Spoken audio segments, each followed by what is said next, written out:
Hey everybody, this is Perch. Here's a mail. I haven't heard from this guy in a while, but miss him. He's a good guy. Well, don't miss him because I guess he's still around. So I don't know. Anyway, it says, "Dear Perch P. Perchington Jr., you were saying the fourth was a downgrade, so I have a junior. I still like the third best, though. That's fair. That's fair. You just released a video, time of recording. Thanks, Casualty Comics. Um, I've read that Casualty Comics, which is IDW. But no, Casually Comics, which of course is a very good channel, podcast. It's good. It's good anyway. We still have to meet up. Like she's so close. She's in this area. The Dallas area. It's only about 400 or 500 miles wide, so it's close. It's very close. Anyway, it says about how DC wouldn't give Jed McKay a big Bendis is coming promotion if he came over. Well, my worst nightmare has happened. Dan Slott is coming to DC and writing an ongoing Superman book. DC isn't quite doing a Bendis is coming campaign, but they are doing a big press release and a free comic book day by Slott. Does their current and likely future promotion level surprise you? And do you think my worst fear of them one more daying Superman and Lois will come true now that Slott and Wade have significant control over Superman? Thanks. It's funny. I did this video about who are the superstars left in comics, and just that comics aren't really pushing superstars like they used to in terms of the creators. We had the artist era that's over, and now that's kind of moved onto writers. But even the writers are less. But anyway, what is this story? So, is this big news? I somehow looked past Dan Slott. Not an easy feat, but he is, of course, he has been attached to Marvel for quite some time, and in particular attached to Spider-Man for quite some time. And he slipped my mind. And again, I'm not sure how, but he definitely is somebody who still has some name recognition, although not as much as say if the move had happened 5 years ago. It's big news, but it's not major news. It is getting a lot of pickup. So, like the Hollywood Reporter, Gizmodo, IGN, all the usual places. Although several of these kind of bigger names that are doing stories on it, you'll notice it's the exact same writer for multiple sites, or the writer is, for all intents and purposes, a staffer for DC that's kind of printing a news story that is a press release from the company. DC does this a little bit better than Marvel lately. Marvel used to have this on log. I don't know if maybe somebody such an incestuous interest, or maybe something from Marvel went over to DC. But the news basically is that Dan Slott is going to DC, and he is moving over. It's funny. The news story reads: after years on Spider-Man and the Fantastic Four, the Fantastic Four was like a blink and you miss it, run by Dan Slott. Anyway, if they don't bother to mention his stellar Iron Man or Spider Boy runs, Dan Slott's now taking on Superman over in DC. Article.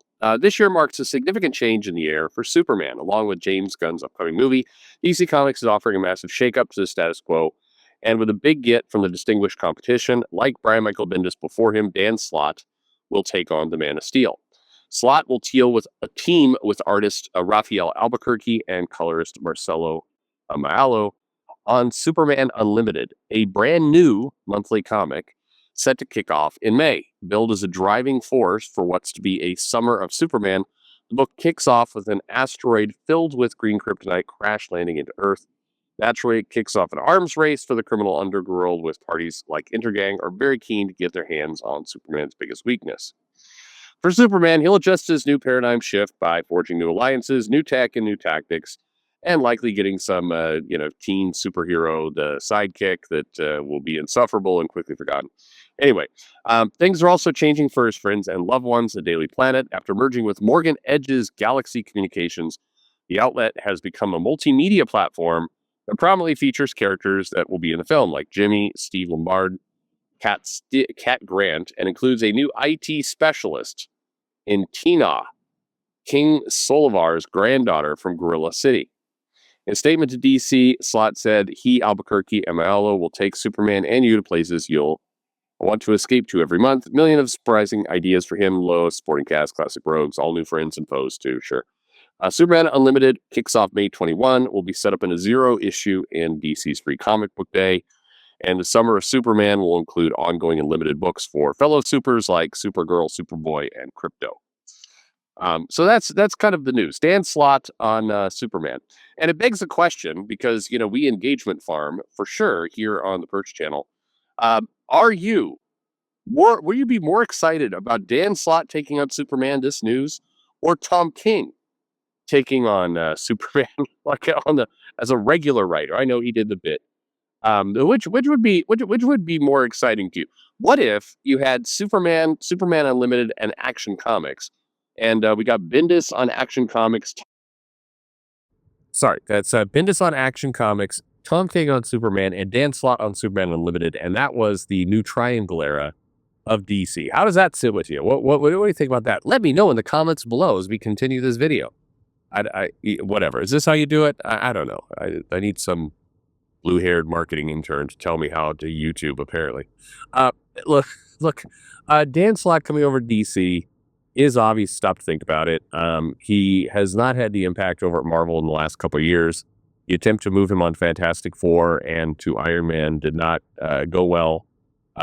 Somewhat ironic, given some some historical rumors about what he used to say to Ryan North.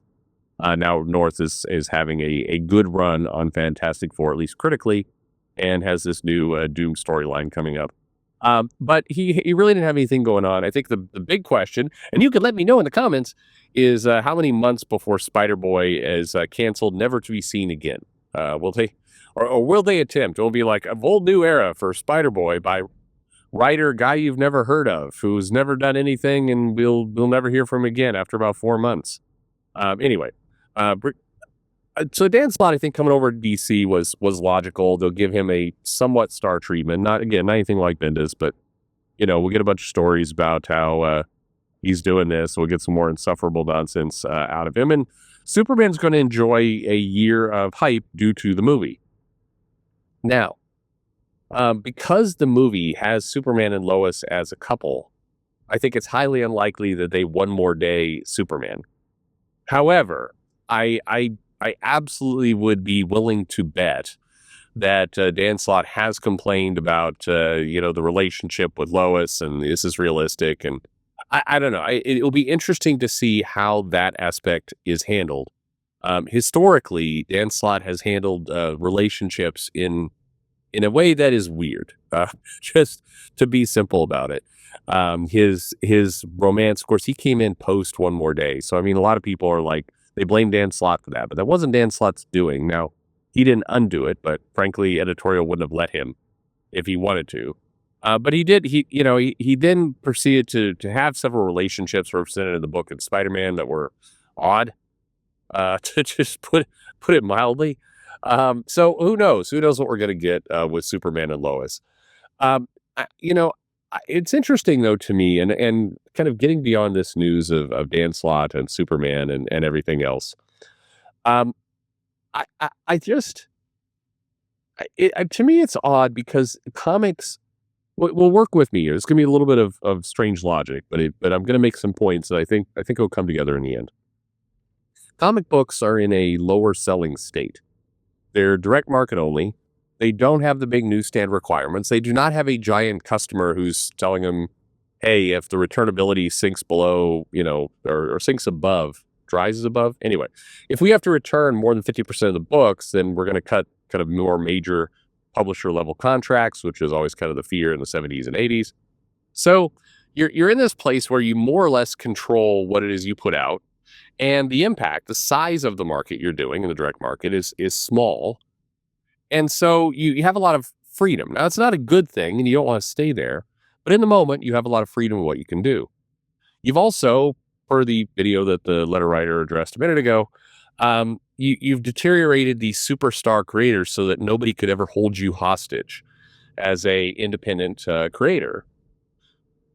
So why would you, if you're DC, why would you go looking for Dan Slott? Why would you bother with any of that? Why wouldn't you go get a truly unknown person who and basically lock them in at low rates for 5 years because why not?